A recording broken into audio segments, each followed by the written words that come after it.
We fly high, no lie. You know this. Phillip.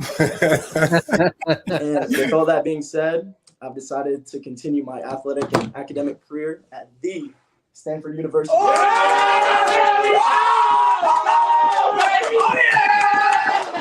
Yes, sir. Network, it means everything to me. Back when I didn't have all these offers, maybe like one or two, he was always promoting me, what I'm saying, trying to get me on the radar, this guy, you need to look out for him.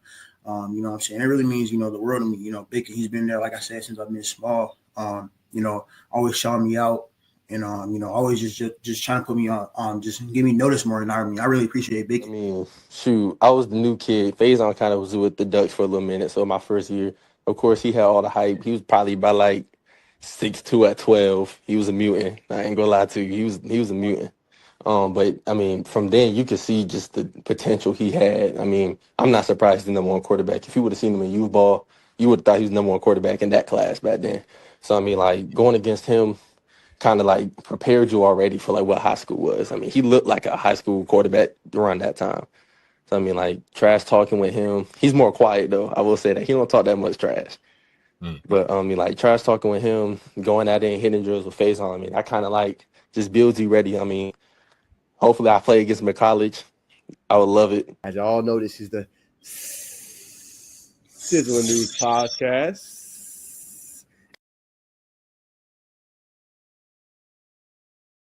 Yes, sir. Yes, sir. What's going on, y'all, man? Happy Monday. Hope you guys are having a great day. We got a lot in store for you guys today, man. We got a jam-packed show.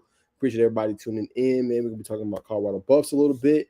Georgia Tech, my second show of the day. Just got off one a little bit earlier, talking nothing but the Yellow Jackets. I will be in attendance in Charlotte for the ACC Media Days, man. I'm excited for that. Year 2, man. So it should be a lot of fun going to check out, obviously, Yellow Jackets, man. Hopefully we'll be doing by Dukes the Scoop.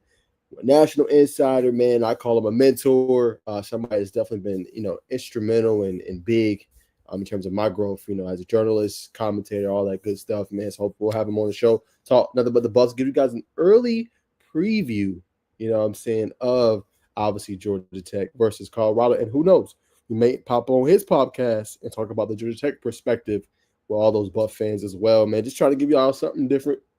Something new. And on the way, to kind of give you guys a little bit of a primer, on the way, we will also talk Alabama football here soon. Not obviously Crimson Tide. We can, though. Obviously, we're very knowledgeable. But we'll talk about high school football. Probably welcome on down south. Obviously, Larry and several others onto the program and talk about the latest before the season starts. Because as y'all know, it is July 21st, man. So the season is right around the corner. So I hope y'all excited, man. Without further ado, I think my co-host is ready to go. So I'm going to bring him on the show, man. Auburn Bacon, the Bacon Network. Talk a lot latest about what's going on. I'm going to welcome on the brother to the show. What's going on, people? How are we doing? Blessed. What's going on, man? Blessed Monday. What's going on, G? Bad, man. Nah, doing good, bro. No complaints, man. That's what's up, man. It's good to see you, brother. You know what I'm saying? Always good to see you, brother. Like I said, hopefully we get the guest on. But like I said, like you just alluded to, brother. Dukes has been there always early on. Just pouring into us, giving us advice. Always, having an open ear for us. So we appreciate him for everything, for sure. Nah, facts, man. Yeah, he definitely been beneficial, especially for me in terms of advice, man. There's not many like that in the media industry. For those that don't know, it's tough navigating when you fresh out. There's another one too I want to mention. He checks out our podcast sometimes. Jeremy Johnson is 1-3. He does a really great job with Dawes HQ. He's been another mentor for us as well. Been in the game for a while. When I was early walking on, it was telling me, bits and things and pieces to watch out for, man. So he's another one that has obviously, been somebody that's been very, influential and helpful throughout the industry for sure. Absolutely, man. Definitely shout out to Big Jeremy, brother, for sure. Yeah, I always got something to say. I always got a good joke for you. He gonna get you. He gonna bring you up when you feel like you down. So for sure. 100%. Well, all right, Bacon, man. We're gonna start off the show red hot. So we're gonna go ahead and get your thoughts, man. Oh, what up? Shout out, man. First Light. Hey, we appreciate it. That's what I'm talking about. Your pet cow me out. Hey, tap it to the show, man. We appreciate the love, man. Salute to you. Appreciate you. Like it up. Share it with a friend, man. Make sure you subscribe to it if you ain't already. Much love to you. All right, Bacon. This catch over the weekend was absolutely insane. I know you've heard about it. This kid here. Oh, my Lord. This catch here was nasty. This is just a jump ball from Dalton Moats. Hey, Oh on, my bro. God. And Come to on, complete the route through the contact, make even a difference in He's a Jacksonville, freshman, Florida, bro.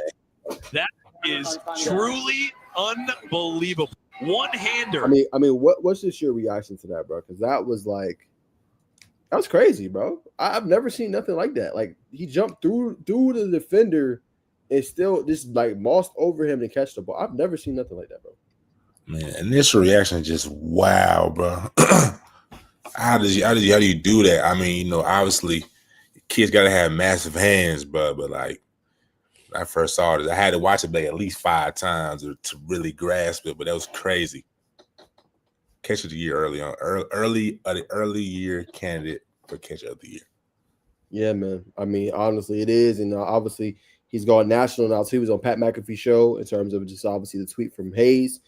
He was talking about him being a national recruit, but yeah, I mean that's how you kind of submit yourself. He was already known, but like that's how you get like top 2, top 3. But that just goes to show you the platform that the NFL is, and if you ball out and you come up with unreal catches, like that's all it takes, man. Being ready for the opportunity when it comes and taking it to that next level. Nah, absolutely. Yeah, What's it saying?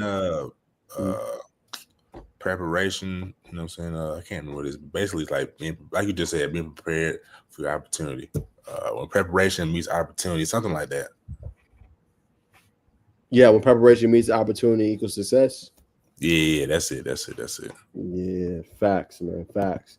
Now I want to get your thoughts on some breaking news a little bit earlier today. I do want to ask Dukes about this too, if he's able to come on. But just Auburn, they haven't really been what's the word? I guess like they've lost some recruits, they brought some in, but just obviously Jaquiz Wilkes is a big one. He's staying home. 6'4", 240 edge, obviously from Wiley, Alabama. Just what's your thoughts on Auburn obviously landing him? He's the highest ranked recruit in this class. I mean, that's a massive win, to say the least. I mean, they've been struggling a little bit in this class, but just what's your reaction to them obviously landing Jaquiz Wilkes? I mean, he's a ball player for sure. He kind of does everything for his high school football team, run the ball. Even play. I thought, the guy I'm listed as an edge, but he plays more like a line. He plays everywhere. Like I said, linebacker, plays a little edge, but I guess main linebacker for his high school team. But real physical. Just another dog. That they're gonna bring into the not the flats, but the plains. So he's a playmaker for sure. Just another one loaded up on that defensive heavy recruiting class guy coming in, just surpassed, like you said, Hezekiah. What's his last name? Williams. Mm-hmm. Yeah, Hezekiah Harris. For the top spot in the class. But yeah, this is another solidified ball player for the Auburn Tigers. And then what do you just think about everything going on with the recruiting class? You think this can help like get more guys? Obviously, it's still kind of early for 26, and a lot of guys are committed, but it ain't over to December and that dotted line. Do you think this can maybe help their class out? Yeah, for sure. It's definitely a momentum piece, bringing in, top 100 player coming into, the recruiting class. Kids be talking, So it's still early. It's still going to be some flips. I'm sure you got, kids in Alabama, they probably still hitting Shadarian, hitting Shadarius Tootle, you know what I mean? And come to Alabama, come to Auburn, and come wherever we're going. So it's all gonna come down to the wire, man. Like I said, most of us are just sitting back with our popcorn, waiting for around, November, December, you know what I mean? So it's a possibility. 100%. Great question here in the comments. I obviously appreciate you tuning in. What about Auburn recruiting the QB position? So obviously, I'm glad you brought that up, and we're gonna share the screen so you can see this, brother. But basically, from last year, y'all, they had the number 8 class. This year, number 65. That's why I said it's a little bit concerning, especially for Auburn and the brand that they are. But like you said, highest obviously 4-star for Jaquiz Wilkes, which helps them out a ton. But basically, it was between. It's gonna bring up another point. They basically got Peyton Falzon, and I think they're gonna just stick with him, right? Remember, he was committed before to another school before coming to Auburn. So that's pretty much their guy. The other guy, he's already committed, and that's obviously Landon Duckworth, right? Because it was between Auburn and it was obviously between South Carolina, right? So that was their other guy. I don't really foresee. Now, I'm not saying I'm tapped into the Auburn recruiting scene like that, but to me, when you have Jackson Arnold, when you have a Deuce Knight, and you have obviously that third quarterback they have. I can't think on the top of my head, but I don't see them getting 2 quarterbacks in this class. That just doesn't make sense to me. Just looking at a roster perspective and how many quarterbacks you keep. But that was the other quarterback. He was like, okay, cool. But they already had got one at the end of June anyway, and Peyton Falzone. So I think they're going to stick with him, 6'4 and a half, 200 pounds. I think it sticks there, my friend. Yeah, they're already loaded, man. Dude's nice, supposed to be the future. You know what I'm saying? So 100%. There it is. And then, Bacon, I want to get your thoughts, obviously, on this. We've covered this recruitment a lot. Landon Duckworth, as we just talked about, was the other quarterback that was obviously Auburn was recruiting. He committed to South Carolina. Obviously, big for them going forward. I think it's going to help their class a lot. They're also training for another running back down in Florida, Amari Thomas, that was committed to Florida State. So he's obviously trending towards that path for the Gamecocks. But I think it's big because it allows you to start positioning yourself for prop time recruits, right? And some of those names, obviously, you look at Darius Gray, right? 5-star, Tennessee's in there, Ohio State, South Carolina, several other programs. But guys like that will want to block for this guy because you know what he can do. He's dynamic. They went 14-1 this year. Obviously, he won several dynamic awards. And he's a true dual threat. He can do a little bit of everything. That's what makes Landon special.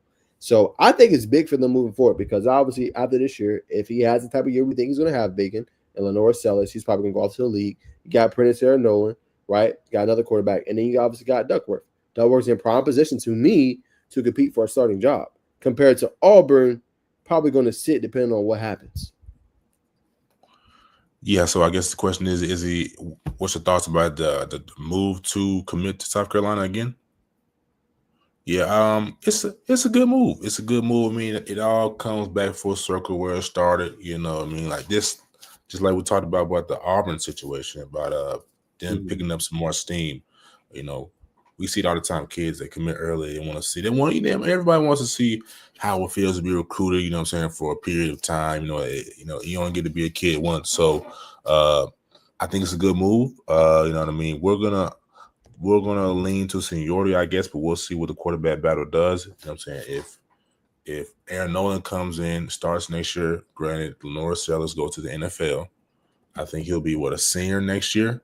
So that puts him in position to, start as a sophomore, which you probably want anyway, saying, to let his body to mature. But, it all comes down to relationships in this game. Coach Beamer does a great job of, building rapport with these kids. So to see him come back is not a surprise. And I think it's a good move. You know what I mean? I think it is too. And I think, like you said, Beamer, because they had a similar, back to your point, Bacon, they had a similar kind of run. Like they were struggling. South Carolina was in terms of recruiting like Auburn, but obviously now it's starting to pick up steam. They're landing guys. You get Duckworth. And that's sometimes what it takes, Bacon. It takes getting that one guy to kind of, solidify, turn around that class a little bit. Even though, like I said, it's not finals of December. We're going to see flips like you mentioned, Bacon. But yeah, I think it's big for him because he has a chance to go out there and compete and have a starting role early. Absolutely. I think we forget. I believe, if I'm not mistaken, Coach Beam was under Coach Kirby, or they've coached together. I think they were in Georgia together, if I'm not mistaken. So, you know what I'm saying? We see these elite coaches, you know what I'm saying? They're a tree of coaches that come under them. We just see success. As the same thing with Coach Brent Key coming under that Nick Saban tree. Same thing with Coach Fran Brown. So Coach Dan Lanning. What'd you say, brother? No, I was going to your point. Like him coming from Kirby Street, Fran Brown. Yeah. Dale McGee now. Dale McGee now. So like I said, it's gonna be interesting to see how Dale McGee. He's already making some changes, but and they beaten Tennessee. I think they beat Vandy last year at Georgia State. But that's going to be another program to see because Georgia State has never been successful. Not to get off topic, but the biggest thing is just a tree. You know what I'm saying? The infectiousness of success rubs off on success, and these kids want to be a part of that. Facts. And to real quick on that point, State has won notable games in their history. It just how they put it together for a full season. They'll go 4-1, 5-1, 6-0, 7-0, but then just sustaining it throughout when you get the conference play.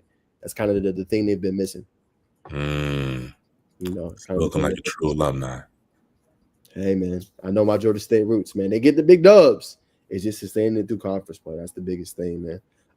But continue going, brother. I want to get your thoughts for Texas fans still watching. Travis Smiley Stevenson.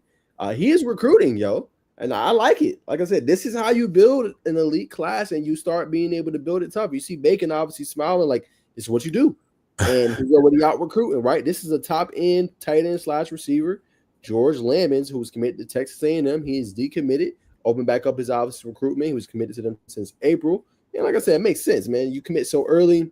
You know, you want to test the water, see what happens. Maybe it's a school that wanted you, starting to give you that attention. It's a lot that goes into that. But as Smiley said, come home. So if that doesn't solidify how locked in he is with Tech, I don't know what will. So that's obviously a good telltale sign for him. And obviously him starting to try to recruit. And we've seen Tate Harris do it, trying to recruit guys to come to Tech. So that's massive, man. Nah, facts. This is just a sign. I mean, I'm sure Tech recruits, you know what I'm saying, we're doing this before, you know what I'm saying, this wave of momentum as, you know what I'm saying, hit the Yellow Jacket program. But when your players, you know what I'm saying, start recruiting for you know what I'm saying, then it just steamrolls momentum, you know, play on words there. But I mean, in-home guy, Tech needs a tight end going forward. You know what I mean? With Aaron Philo, you want to be able to threaten up the seams. I know tight end in the past, you know what I'm saying? Of course, we got Luke Harper. I believe we got him listed at the tight end some places. He feels like a receiver to me, but nonetheless, you want a big body. You want to not only threaten outside the numbers, but you want to threaten inside the numbers as well. So this is a good move. I like to see, you know what I'm saying, momentum being built. 100% agree with you, brother. I think you were obviously spot on there. We'll tackle obviously one more big high school headline before we get to college. A lot of college news. Just want to get your thoughts on this, Bacon. You are, obviously you know well the Georgia high school scene. There's obviously Matt Stewart's high school football podcast, class 8 through 3A all-state offense. Just what's your thoughts on this list? You think he got it right? Is he missing some names? Like, just what's your overall reaction to this list? All right. 1 and 3. Okay, I like Mobley. I like Mobley. You know what I'm saying? Savannah school, I know for sure. Dual threat, Ben Muser. Okay. Running back, obviously. Beard, Givers. Okay. Wide receiver. Not sure. Hover over the wide receiver one.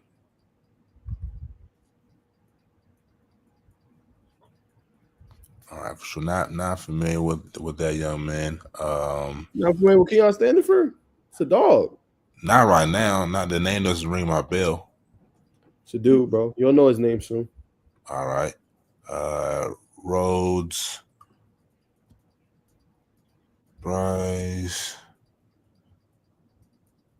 Okay, I like the trenches. For sure. I mean, I like the list. Because there's some names I'm not gonna lie that I don't know. But I've seen enough name brands, you know, so I can co-sign it. Yeah, I say it's a pretty solid list, especially offensively. I think he did a good job on this one. Obviously, Keon Standifer had that one-handed catch at Georgia League Classic. Got that Georgia State offer, starting to kind of trend upwards. Do a little bit of everything. Was Georgia League Classic, I think, MVP of the game too. So the kid's a stud, man. It's only a matter of time for him. Jarvis Martherin played last year for Hebron Christian. Obviously had a really good year this past year. He's returning back, a key, obviously, playmaker for them moving forward. So that's obviously pivotal. Jack Rose is kind of an underrated name. Obviously, they plays for Aquinas, but he's going to be a big-time, player for them this upcoming season. Just with his ability to break tackles, get in the open field quickly. So obviously we'll see what happens there. You got Fletcher Turk, underrated offensive lineman. Tech was in that race for a little bit, but I think obviously now he's going to weigh his options a little bit more. I think Tech got 3. They're probably going to stay there unless something unforeseen happens. And then obviously really good guys in Lawson Bentley for Calvary. They getting some love. He's also a very good player as well. And then, I think for me, just Ben Muser, he's really good. I just want to see him take that next step forward. That's my biggest question with him, man. Take that next step forward. And I just mean that's just the consistency. We know he's a stud. We know he's a star. Just being consistent, coming down the turnovers, he should be fine. But he's actually going to announce his decision here very soon. Let me see. Announced it obviously on his Instagram account. Okay, he has not put it here. Interesting. Okay, hold on.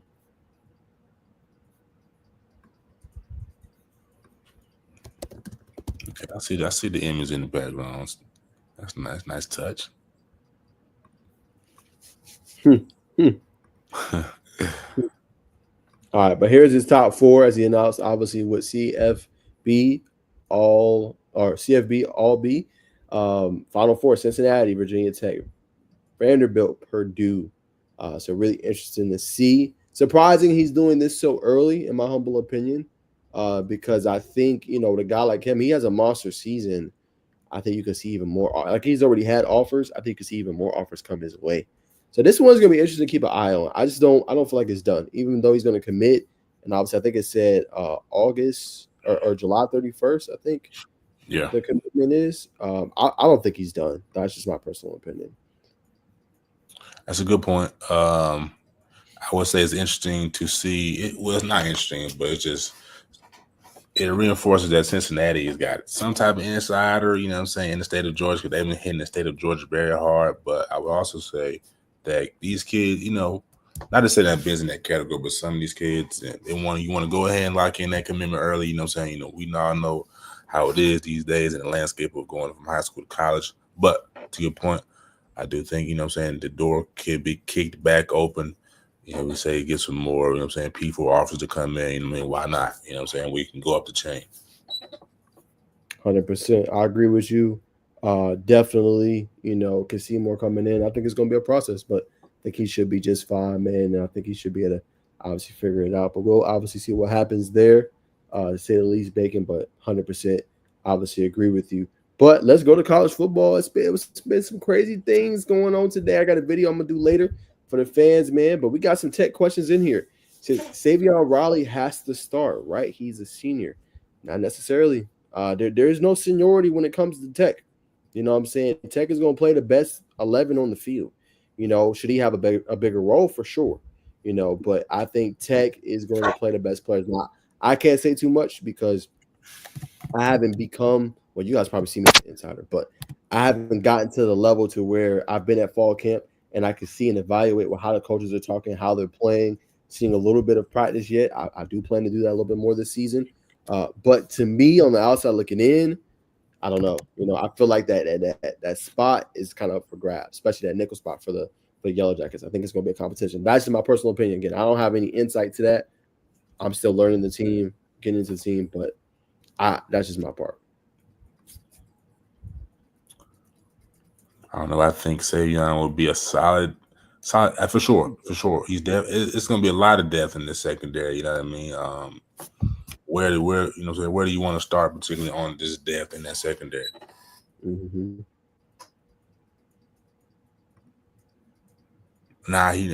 He needs to start week one trying to see him smack Colorado in the mouth week one. Ryder's got a supporter, you know what I'm saying? You can't blame him. Yeah, man, we'll see. We'll obviously find out here. Like obviously Nico D said, who knows? I mean, obviously we'll find out there to see kind of what happens, man. But we're going to hit the comments more here in just a sec. But let's keep it rolling. All right, Bacon. So let's see. Yeah, because college football was on fire today. I still got a video I got to do later. Just haven't had time. So Bacon, real quick, just want your quick thoughts on this. Obviously, Jake Retzlaff, he transferred. He's going to walk on at Tulane. Now, he's not guaranteed to start. They got like 3 to 4 guys there. But I want to get your thoughts on, obviously, him committing to walk on at, obviously, Tulane, earn a scholarship, and obviously play, there. What's your thoughts and reaction to that? Oh, to be a walk-on, that just shows what type of player you are. But obviously, he has playing experience at BYU. You know what I mean? Tulane, they've really already got their guy. You know what I'm saying? This has to be depth, and I'm saying potentially next year. But you know what I mean? It looks like a depth move to me by Tulane. There you have it. I don't have too much to add. I agree. I think obviously a depth piece for them in case any catastrophic happens. You know that he's starting. You know that he has the pedigree. And why not go get him out of the portal? You know what I'm saying? And then it's free of charge because he's a walk-on, so you don't really have to, pay him or anything. You don't have to really worry too much. Obviously with him having to walk on and earn a scholarship, to say the least, man. But we'll leave that there, man. More college news, Bacon. Got to get your thoughts on this, brother. SEC media poll. I did a video. Y'all ran it up. I appreciate y'all as always. But this is how the predicted order of finish. They have this for the ACC. I can't wait to fill that out as well. Talk a little bit about that and how I'm going to rank it. But, I mean, Bacon, what is your thoughts? Kentucky at the bottom at 5th, or excuse me, Mississippi State at the bottom at 16, followed by Kentucky, Arkansas, Vanderbilt, Missouri, Auburn, Oklahoma Sooners, Tennessee, Texas A&M Aggies, Ole Miss, Florida, South Carolina, LSU, Bama, Georgia, and Texas. What's your thoughts? I think South Carolina should be 3. The stand that they had last year, I put Alabama 4. I respect LSU and put them at 5. 6 Gators, 8 Texas A&M. I really would like to switch A&M in Florida, but I'm gonna respect the Swamp right now. So Ole Miss at 9. I'll switch the Sooners with Tennessee. Yeah, we'll keep Tennessee above Auburn, and we'll run it like that. Interesting. I'm actually going to move Florida up. I'm just high on Florida. You know what I'm saying? So I would move Florida up to probably 4. I'll move them above LSU. You know what I'm saying? I know I'm going to get flanked for that. But I'll put them at 4. I'll put Bama down. I might even move actually. No. I will move South Carolina 3. I'll put Florida 4. I'm going to move Georgia down. Yeah, Georgia at 2 is kind of high, actually. So I'm going to move them down a little bit. Texas at 1 looks good. I'm going to put Bama like 5. South Carolina 2, Florida 3, Georgia 4, Bama 5. And then, Ole Miss goes down. I don't see it. They go down to like 10. Play some with Oklahoma. Texas A&M is at a good spot. And then, keep the Vols at 9. That's how I would do it. Leave the rest the same. Very high on Florida. So first, let me ask before we get to Florida. I'm saying, why is Georgia dropping to 5? Is it the quarterback?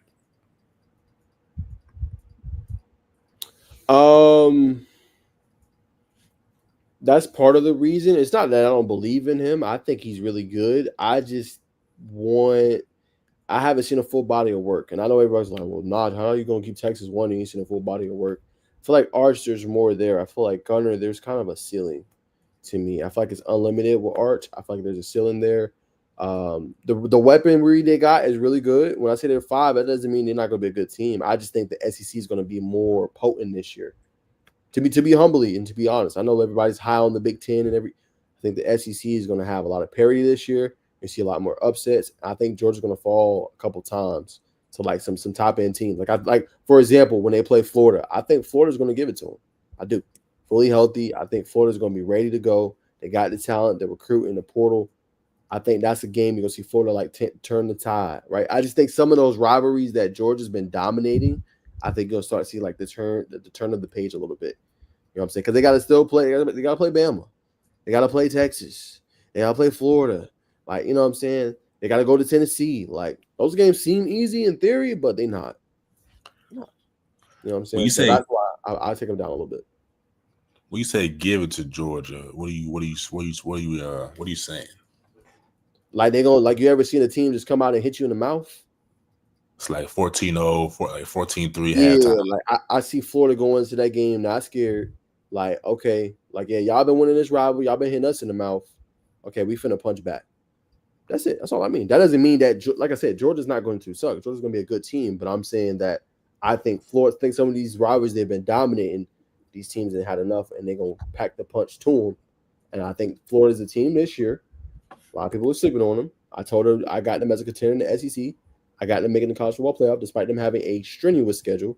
I think this year you see Florida punch back.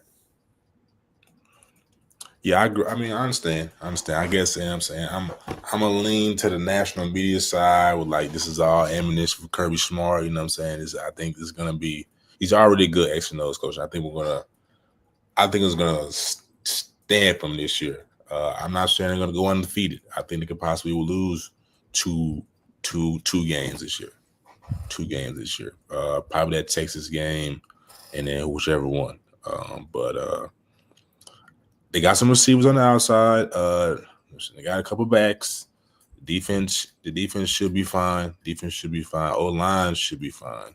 I know there's some question marks about them in the trenches, but I think they're going to live up to their expectations. But I understand your concern at quarterback as well, though.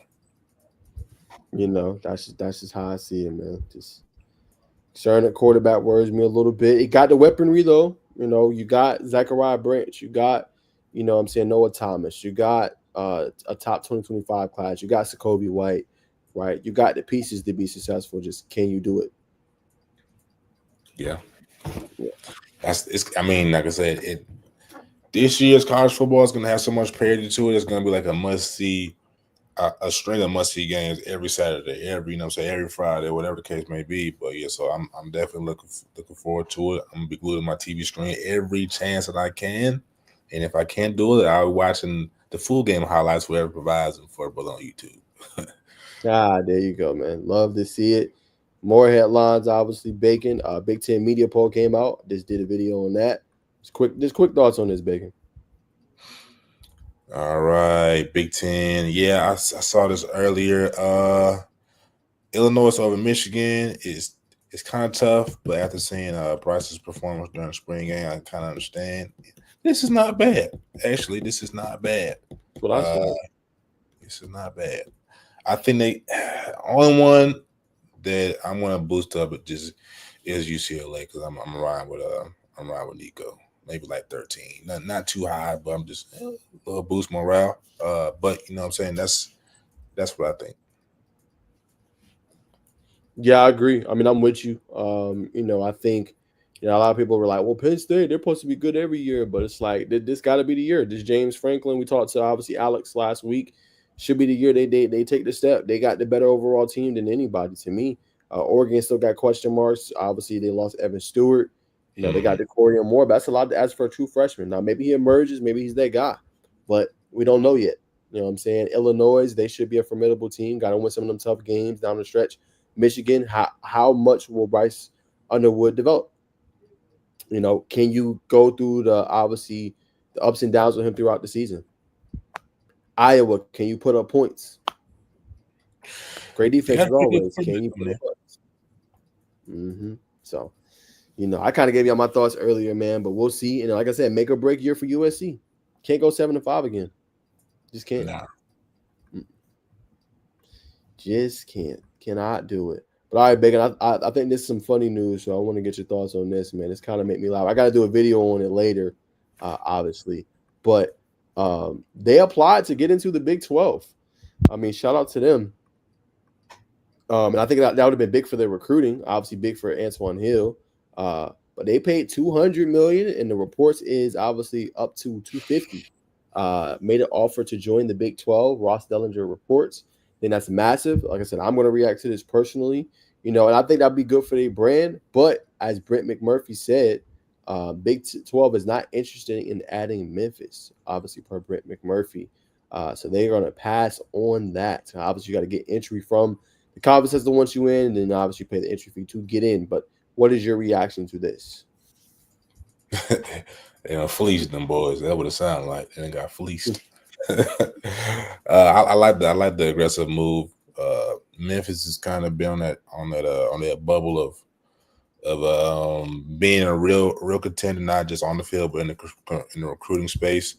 I think it's going to come down to, I guess, is play.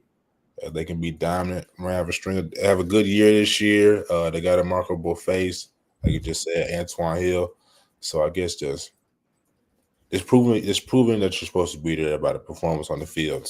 So, yeah, I'm gonna add my thoughts later on the exclusive video. I like that they made the move. I just don't understand why they passed when you was going after Cincinnati. who's obviously a team in the American, but then you say no to Memphis. That part I just don't understand, which I'm gonna state later in the video. But I thought that was very obviously intriguing as well. Yeah, no facts. And obviously, this is a rebranding too, Bacon, with American Conference called American Athletic. They've changed it obviously to just the American Conference. Is the other big news earlier this morning, and they got obviously Soar the Eagles. So interesting rebrand, in my opinion. Really? Why do you think so? I didn't think they would just say American. I guess just trying to stand out more. I think it's very resemblance of America in general. This is my opinion. The eagle, the colors. You know what I'm saying? Not that there's anything wrong with that. It's perfectly fine. I like it. I'm just saying I think it's interesting they decided to go with the rebrand. And then one of your top AAC teams in college football in your conference is already looking out. So I think that's interesting to say the least. I got you. Yeah, but what's your thoughts on the rebrand? My thoughts, I mean, I like the logo. You know what I mean? You want to keep things fresh. I guess you're saying that it's a little interesting because it's so close together that Memphis tried to leave and you just launched a new logo, pretty much like, marketing yourself to outside of the team. That, we got some spots to be coming up. You might like the logo. You send a show 100K or whatever, you know what I'm saying? So, I mean, it's all business at the end of the day, you know what I mean? You got to appeal to your, not appeal, but, just stay relevant, I guess, if that's a fair assessment. It's a great point. All right, Bacon, let's pull up. Obviously, Tech players putting in that work, man. I don't know if you saw. And we'll address some of these comments. But Tech players putting in work. Yeah. I can't figure out who that was right there. I think.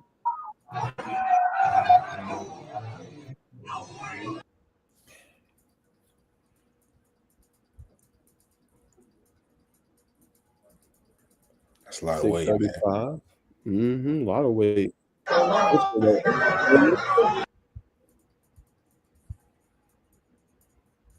This is where it starts, though. Any OG football head will tell you, man, it starts in the weight room, man. Keelan Rutledge, all ACC offensive lineman. This looked easy.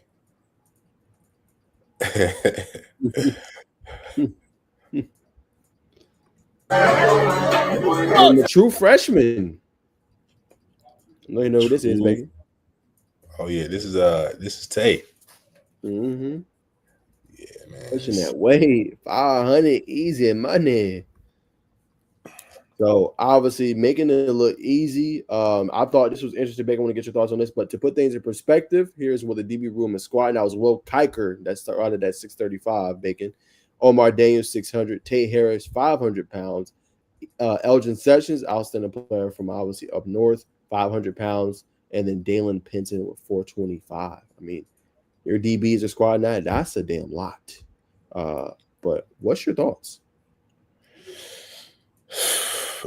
Discipline, you know what I mean? That's the first thing that comes to mind, you know what I mean? You move that much weight, you gotta be a gym rat, you know what I mean? You gotta be hitting the weight, you gotta be able to push yourself, but that's the biggest thing. But ultimately, to bring it back to football terms, like I said, to start to make your program for real starts in the weight room, you know what I mean? And just seeing the momentum, like, oh man, freshman squatting 500 pounds, you a year 2, year 3 player. Maybe I need to not take time away from my field work, but maybe I need to go, you know what I'm saying, up my rep weight. You know what I mean? If that makes sense, you know what I'm saying? To just want to, like I said earlier, the momentum. You know what I'm saying? Momentum does a lot for your program, and this is just another sign. GT checking off another box. Nah, that's facts, man. That's facts. I agree. I think it's a good telltale sign. I mean, if imagine what your offensive linemen doing, your DBs doing that in your trenches. I mean, that's huge, man. And they obviously that nutrition program they got them on and getting them right, man. It's getting them right. But obviously, let's talk about some of these comments, man. Najee, I know you say you don't feel for the defensive line, but why I feel like this D-line class is better than last year, to be honest. And the O-line to AJ, Alkeo, Ronald, Berg is deadly if they're hungry this season. mean, yeah. It's not that I don't like it. I like what they did. It's just seeing that production on the field. That's my biggest thing. You know, who is going to emerge? Like somebody got to like. If Tech is going to take that next step, I'm not talking about win 7 games. I'm talking about win 10 games, be in contention for an ACC title to get into a college football playoff. They need guys to rush the passer. They need guys to get sacks and create negative plays. They lost one guy to obviously transfer portal and Romello Height, who's at Texas Tech. They need somebody to step up, in my humble opinion, and just do what they're supposed to do. Can't be just Jordan Vandenberg because he's on the inside. He's gonna face more double teams easily. You need somebody on the edge because think about it. If they start double teaming an edge rusher, if that's Braden Manley, if that's obviously Alexander, if it's one of those guys on the outside, they doubling him. What do you think that's gonna do for Vandenberg in the inside? Right? What do you think that's gonna do for some of the guys coming in? That's massive. So it does on paper look good. Obviously got Kilo Stone, who I like, what I'm saying as well. But just want to see what they're gonna be able to do. I mean, I agree. So go ahead. Now I was gonna say, I tend to lean. I think this year defense line is gonna be successful. I'm saying if you didn't see the article I put out, I kind of dove into the transfer guy. I saw a lot that I liked. Mainly, I'm gonna get to your comment in a second, brother. But defensive line looked good. But a linebacker I really liked after doing my research was Kamen Spalding. I think he's gonna be as well as Melvin Jordan, but Kamen Spalding, coming from a smaller school.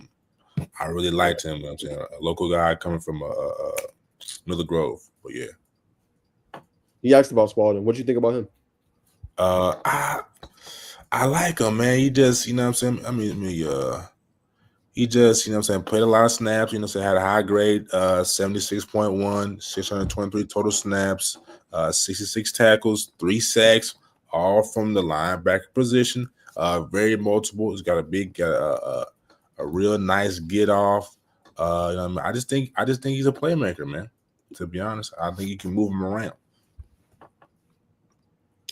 There you go. That's Bacon's honest assessment there. All right, to your comment, and for that O-line comment, for them to be successful on the O-line, they need to start Josh Petty. I know he might be undersized on his weight, but he has heart. I watched the spring game and play, and he was driving people until the whistle blew. And when he drives, he's driving 7+ yards. They need to get him at tackle ASAP. All he needs is 20, 30 pounds of muscle. Yeah. He'll be a beast.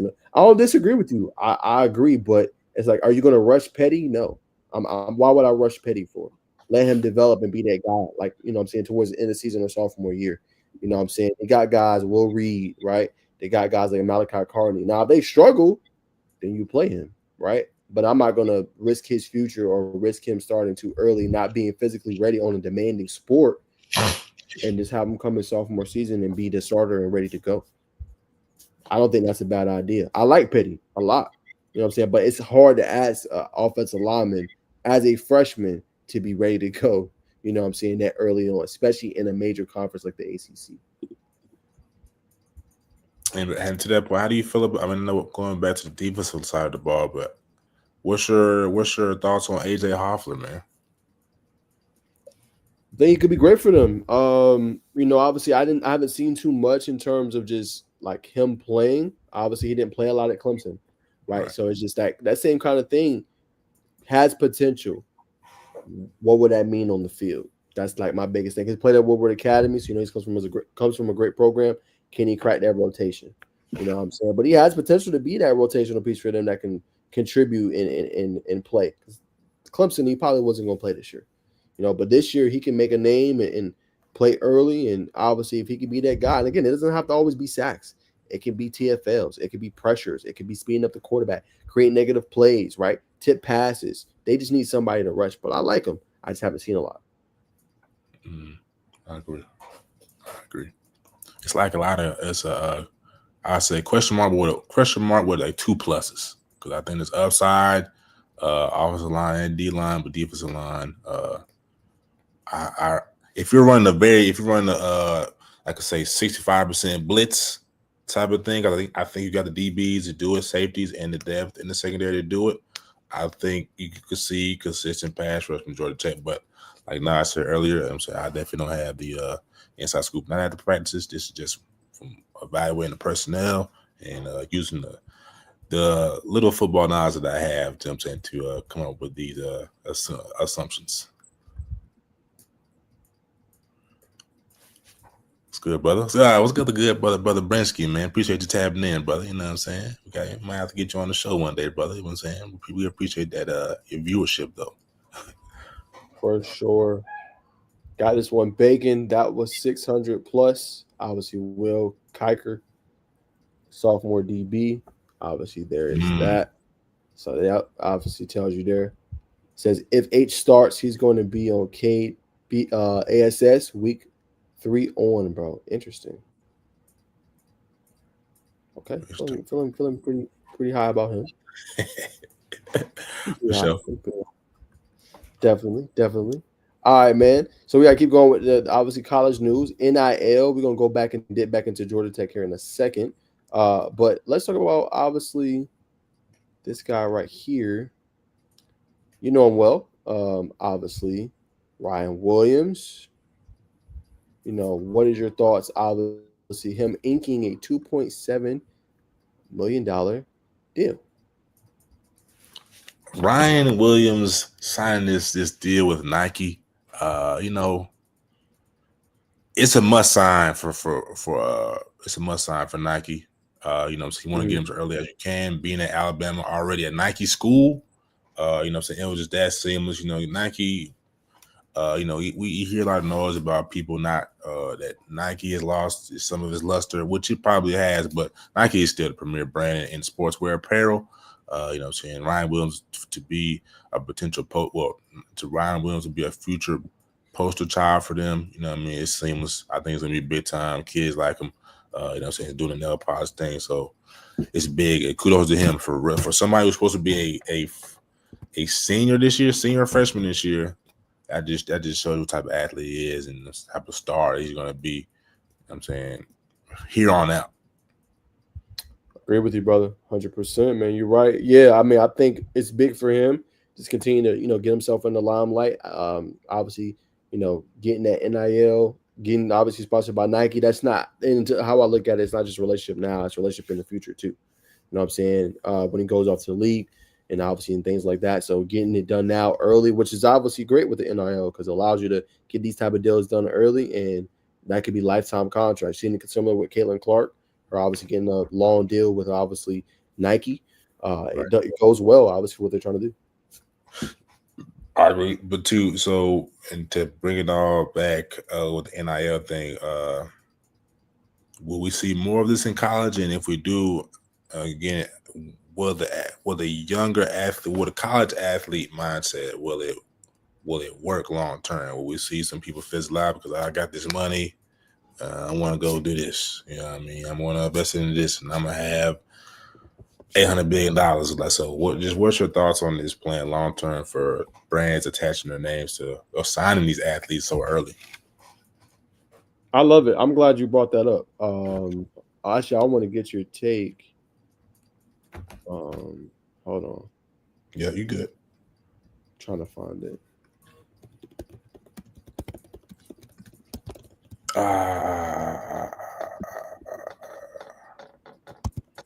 And ARCs, we don't mind you spamming questions, brother. That means you're tuned in and you're engaging, man. Spam as many questions as possible.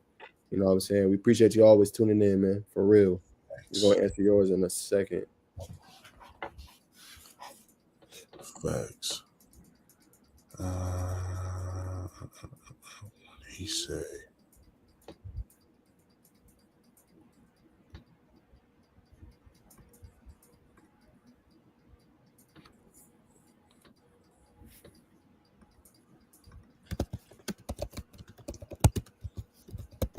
Trying to find this quote.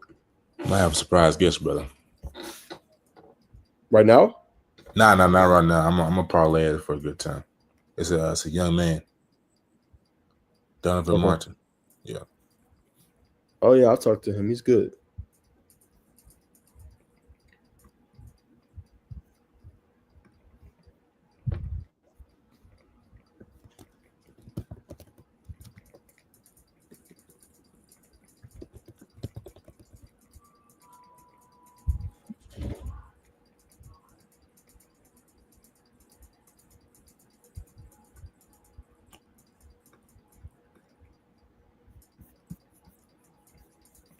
I can't find it, but I'm gonna use this one. It goes to your point, and that's why I'm glad you brought it up. But Kirby basically at SC Media Days like this past or last week, he obviously here like if you don't want to be coached and you don't want to be coached hard, don't come to Georgia. He also talked about like players not being basically, I'm paraphrasing, but being like motivated, like making 200K a year, going soft, not being motivated. To your point of what you was asking Bacon in your question, and I think it's like, what is your ultimate motivation? Because you can use that money that you're getting now, that 200K in forever, bro. But if you could use that to position yourself and your family for the future, cool. And I feel like the goal should always be, obviously, get your degree, your education first. But if you have the talent to make it to the league, you know what I'm saying, you're going to get way bigger money than you are going to get in college. You know what I'm saying? That was kind of my biggest thing, you know what I'm saying, as well. You know what I'm saying? So I think for Kirby, he does a really good job of bringing that part up. And to your point of what you asked about Bacon, I think is very true. And sometimes when you got that money, you got that recognition, you take plays off and you take it off and you feel like, oh, I'm that guy.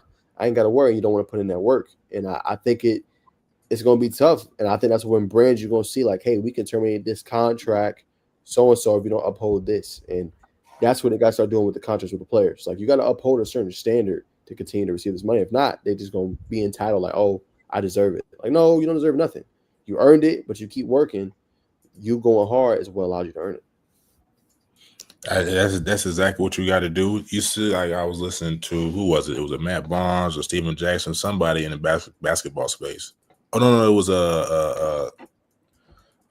it was Tim Grover. You know what I'm saying? He was talking about athletes, how they come in, they get success, and you know what I'm saying, they enjoy the NBA lifestyle. You know, they come up to the season. You got, you know what I'm saying, NBA execs, coaches, you know what I'm saying, front office people call him, hey, can you get him ready? Because Tim Grover's an elite trainer, training Michael Jordan, Kobe Bryant, and D Wade.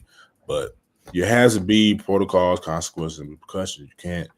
You can't forget what you're there for. You know what I mean? It's kind of like you got the money, you may enjoy it, you know what I'm saying, it may bring you benefit. Like, instead of you eating the school's food, you know what I'm saying, I want to have salmon, I want to have, you know what I'm saying, whatever your protein is. If you want to go vegan, now you have the opportunity to afford your new nutrition diet or whatever the case may be. But you can't go out and live the rock star lifestyle when you're still in college after you had one major, you know what I'm saying, year in college, because that one good year not necessarily can get you in the NFL, because you have to play 3 years of college football. So I think you're right, you know what I mean. And then to Kirby's point, you know what I mean, you're going to come to Georgia, you're going to get coached hard, you know what I'm saying. If you got this money, you got this ego, now, coach, I'm going to go over here. And then now you find yourself at San Jose State. Not to say there's anything wrong with San Jose State, but you're outside of the P4, like you're outside of playing on national TV every weekend, which hurts your brand. So there has to be consequences, repercussions for your lackluster performance and your lack of dedication to the game.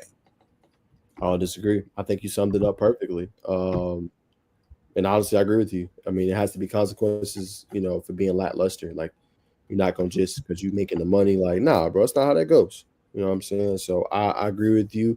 And that brings me to this point. Obviously, talked about college. Let's talk really quick about the high school level. Obviously, this is a standout guy. Kamari Dorsey, he inked an NIL deal with Phenom Elite, which is a big brand. We've seen Justin Murphy obviously get a deal too, Bacon, which was massive for them. But what do you think it means for high school players that are now inking these deals? His valuation went up to $110,000, per NIL after obviously the announcement of this deal. So just what's your thoughts on obviously that? And obviously he's a major player for Georgia Tech. They like him a lot. Nebraska, Florida State, Tennessee, Florida, and Ohio State are all in the mix for him. Recently donned a 4-star player.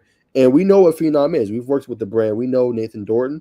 We know what they're trying to do. And I like that. I like their brand. I like their merch. I like what they do for the kids. They get them shirts. They get them shorts. They get them cleats, gloves. That's just customizable. I like, you know what I'm saying? Different SpongeBob, Sega, Sonic, all kind of stuff. But what's your thoughts on that and on this level?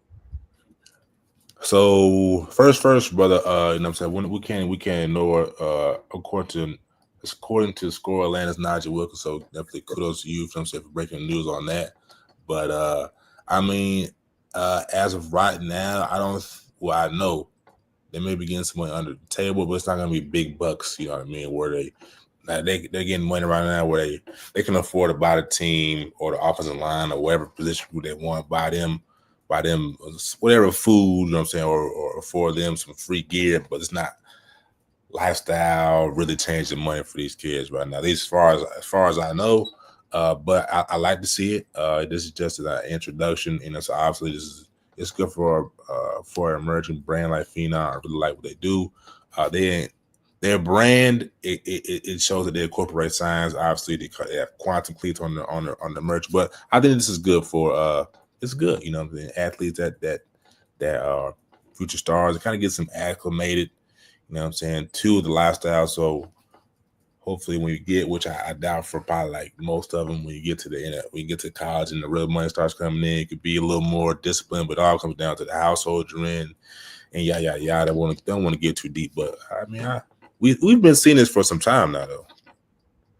I mean, we have. I think he got more of that kind of that notoriety or just that say because he's one of the highest ranked players on obviously Rivals platform. So I think that's why it obviously was big. Obviously in the news. For him. But yeah, we have been seeing these kind of deals like Aaron Gregory, Jordan Carter. Yeah. What I'm saying we've seen these deals for a whole bunch of people. But I think it's just massive because now it's on the high school ranks and kids can profit, off this stuff too. Absolutely. You know what I mean? And then you know what? We've only seen them do a content series with I believe just Aaron Gregory and Jordan Carter. Mm-hmm. But we possibly I think that's when you look at like big brands like Slam, Nike, you know what I mean? We just saw EYBL. They have dedicated camera crews for certain teams where they cover the whole event. So if you have certain camera guys for certain athletes that you want to feature, and you show their life, you know what I mean, which probably 3x's their NIL overall evaluation. So it's good. You just got to have the right kid that put the blinders on, you know what I mean? And on that, I think you said that well, brother. Said that well. Says, I know I'm spamming with questions, but hypothetically, if Kyle Efer was to hit the portal, you think he would list him as a 5-star, hypothetically? No, I don't think so. 4, maybe. 4, but not a 5. I don't see it. Yeah. Hopefully, it's not a personification event thing coming up, but because we like the hometown man to stay in the flats.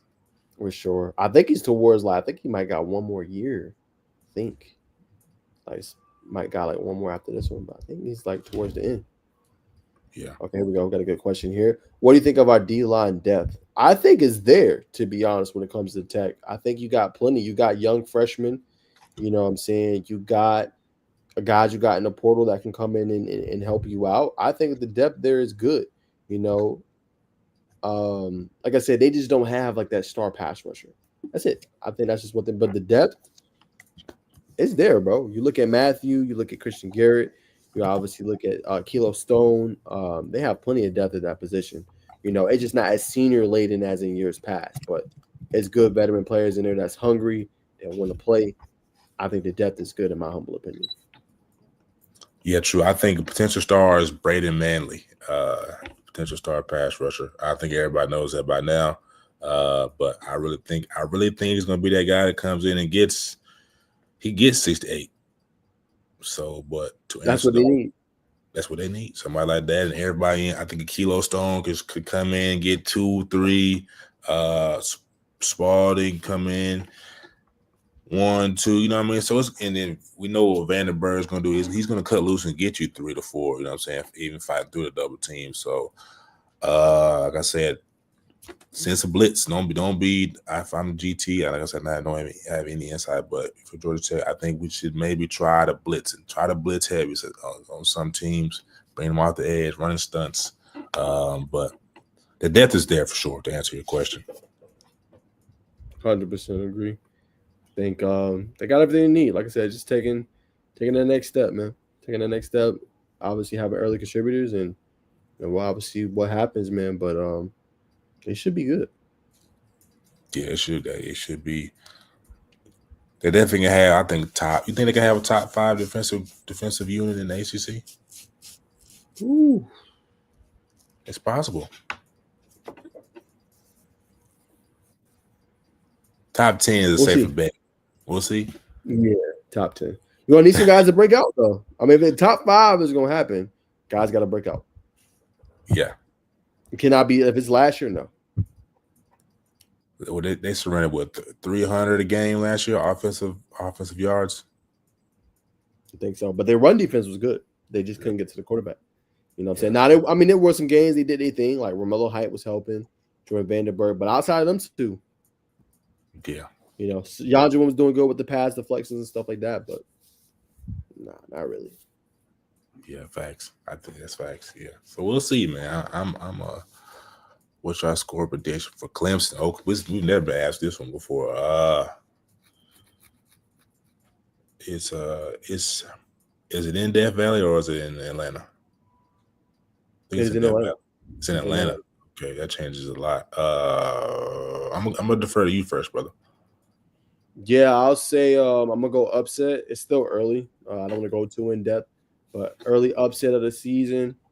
I'm gonna go Tech wins 28-21. Early upset of the year. I like that. I was gonna go Tech anyway. 2021. That's not a bad one. I'll go. We'll go 24-17. Nah. I can't go. We'll go 24-21. I really don't think Georgia Tech's gonna hold Clemson to 21. 17 points. So we'll go 24-21. There you go. And then he said in Georgia. In Georgia, we'll go. Let's go 38, 35. Okay. Oh, you got high scoring. High scoring game. Okay, that's what it was last year. I'm gonna go a little bit lower. I'm gonna go 31-24. 31-24 Tech. Yeah, Tech upset. 31-24. Okay. Though we wouldn't mind to see like a 14-17 type of game, but I think those days are long gone. I agree. 100%, man. All right, let me see if there's anything else before we kind of wrap up. Is Duke still coming or? I haven't heard anything, my friend. Gotcha. Haven't seen or heard anything.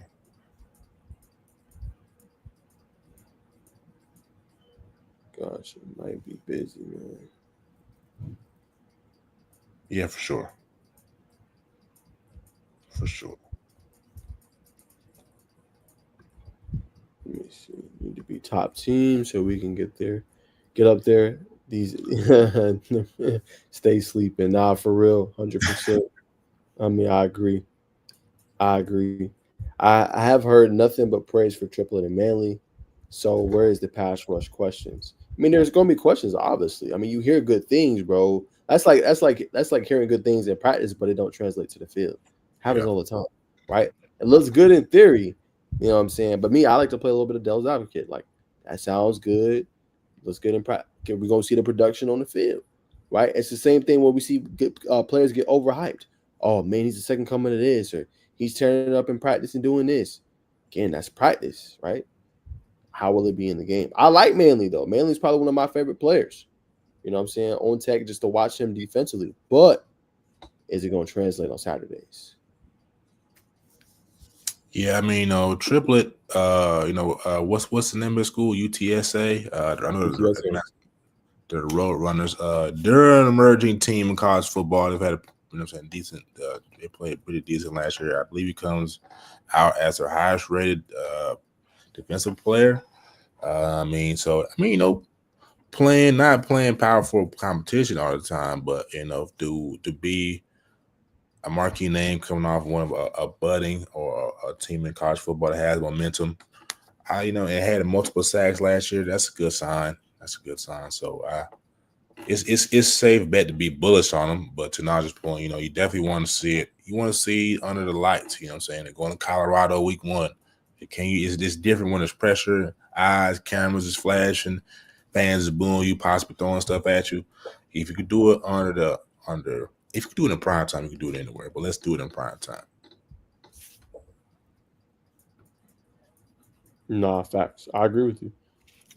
Bacon got some good points today. I can't even argue with that. I mean, that is exactly where I'm at. Been doing the research, brother. But like you said, I think they're going to be very good this year. Because it's not like to the good brother's point who's tapped in. People be hating. People be like, man. Every time I'm reading my book, I'm telling people I cover tech, like I tell them they're gonna be good. Like we don't. It's only Georgia in this state. I'm like, all right, I'm trying to tell folks, but you got to show them. What I'm saying, you got to pop out and show. They get real quiet, or they put on your paraphernalia, your memorabilia, and fans come out the woodworks, and I think that's what we're all waiting for. It's a good point. I agree with you, brother.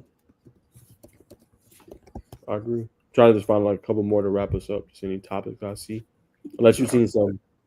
I'm finna tap in as well. I'm about to see if I see something. Yeah, y'all. We haven't heard from Dukes about the update, by the way, so we do apologize. He is a busy brother. He's a busy brother, man. So got a son, family, so it'd be tough sometimes. But we definitely gonna have him on. So we guarantee that we definitely gonna have him on before the season starts. All right, that is in the works. So we definitely gonna work that out and have him on. You know what I'm saying? So y'all ain't gotta worry about that. Definitely. We didn't fleece y'all. It may look like we fleeced y'all today, but like I said, we ain't capping, for lack of better words. Okay. I got an interesting one. It's nothing like headlines, but the hardest college football pitches of all time. This is like the top college football plays in the history. I'll pull it up. Just a little fun topic.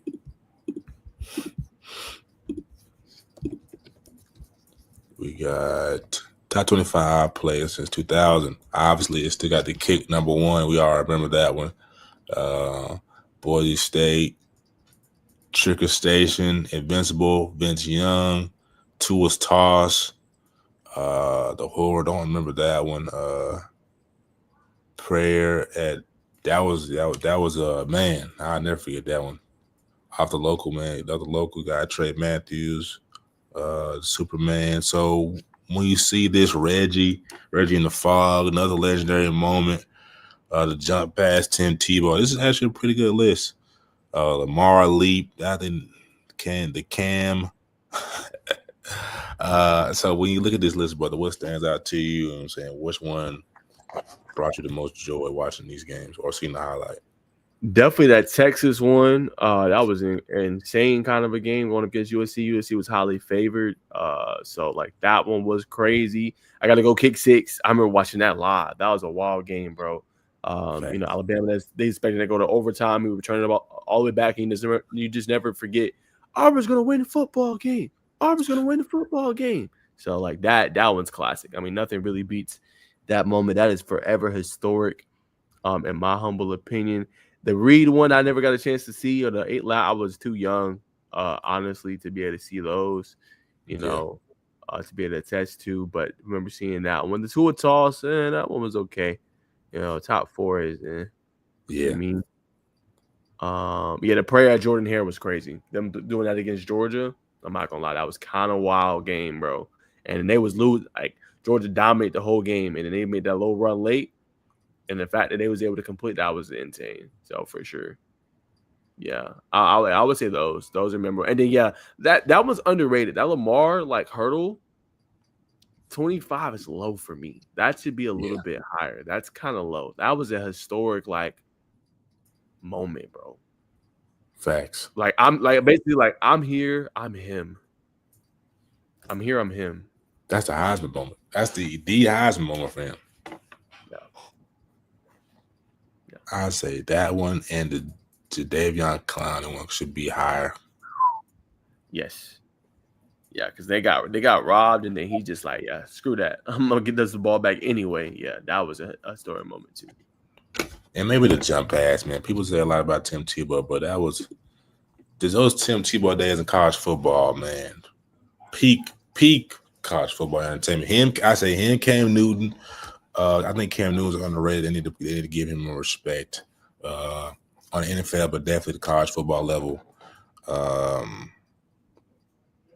Yeah. Those Reggie moments, man, could have been a little high, right? Reggie in the fog. Come on, man. But yeah, that's what I thought. Good, like I said, a good little fun, you know what I'm saying? A little change of pace, ladies and gentlemen. Facts. We'll address the last comment for the night. So is our O-line better or worse or the same as last year?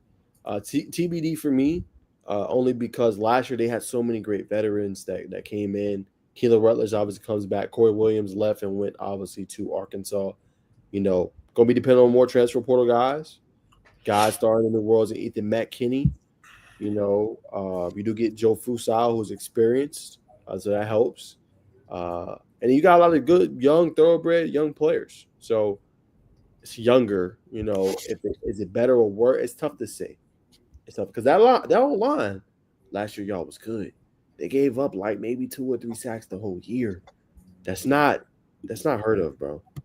You know, so for me to just say like this new, like I don't know. You know what I'm saying? Last year's O-line was damn good. You know, remember them games, y'all? They ran for 200 and 250 yards. And come on, dog. Ain't nobody running like that in the NCAA like that no more.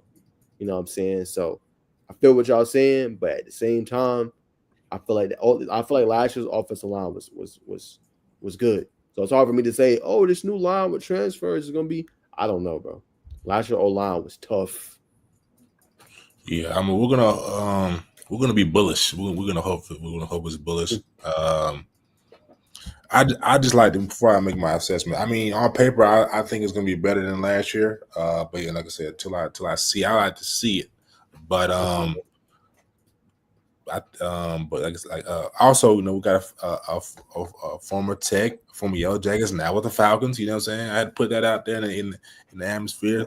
But that's just a product of how good they were last year. So we're gonna hope they're gonna be better this year. Because you know what I mean, it just adds to the excitement of the game, man. So for sure. Yeah, definitely. We'll see. We'll find out. But I respect it. I feel like the line was better.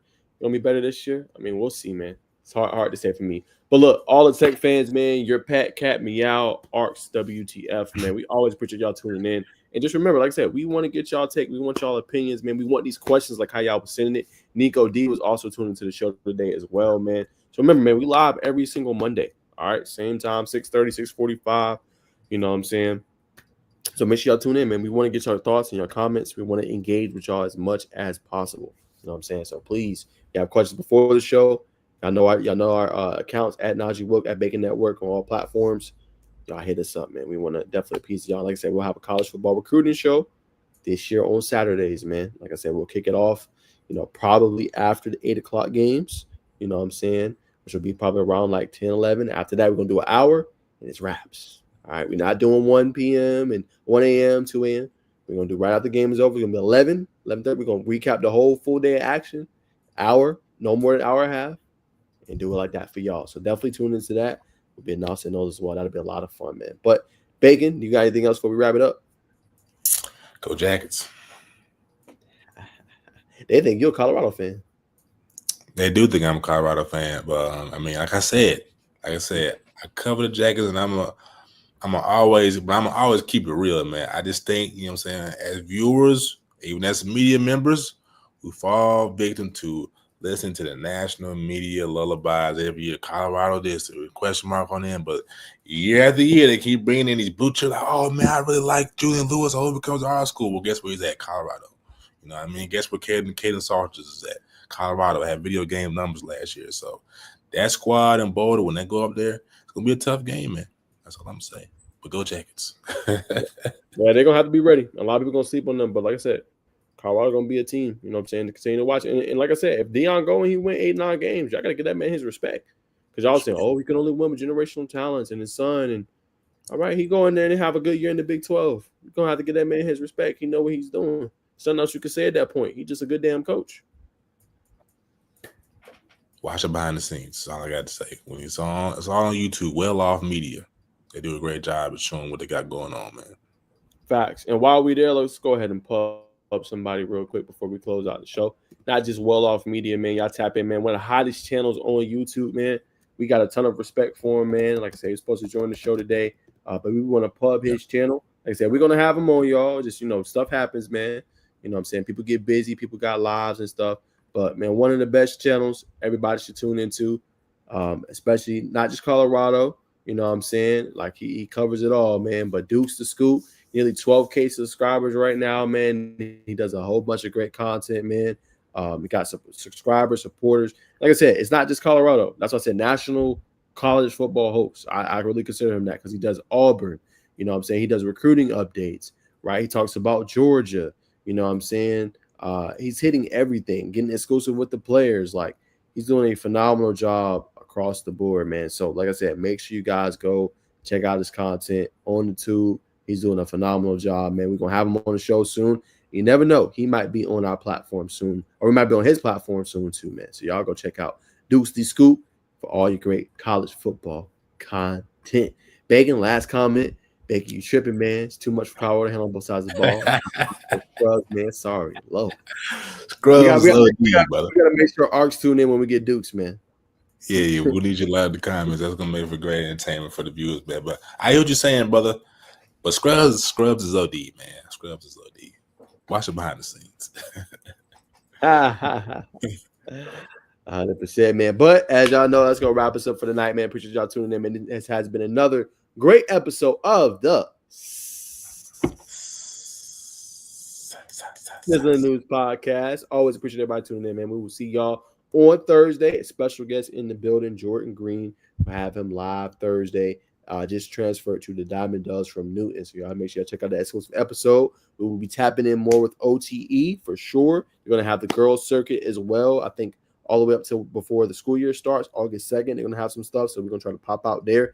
Continue to build that rapport too for our hoops, obviously on Thursday, man. But we see y'all again for the football segment on Monday. And make sure y'all stay tuned to the content on the channel, man. We're going to talk about everything. Much love to all y'all. Yes, sir. We appreciate you, Arcs, man. Love and support, man. Appreciate you. Much love, my brother. Much love, man. Make sure you tell a friend and tune in to the pod, man. Season right around the corner, man. So y'all make sure y'all tap in, man. And we will see y'all soon. Soon. Peace.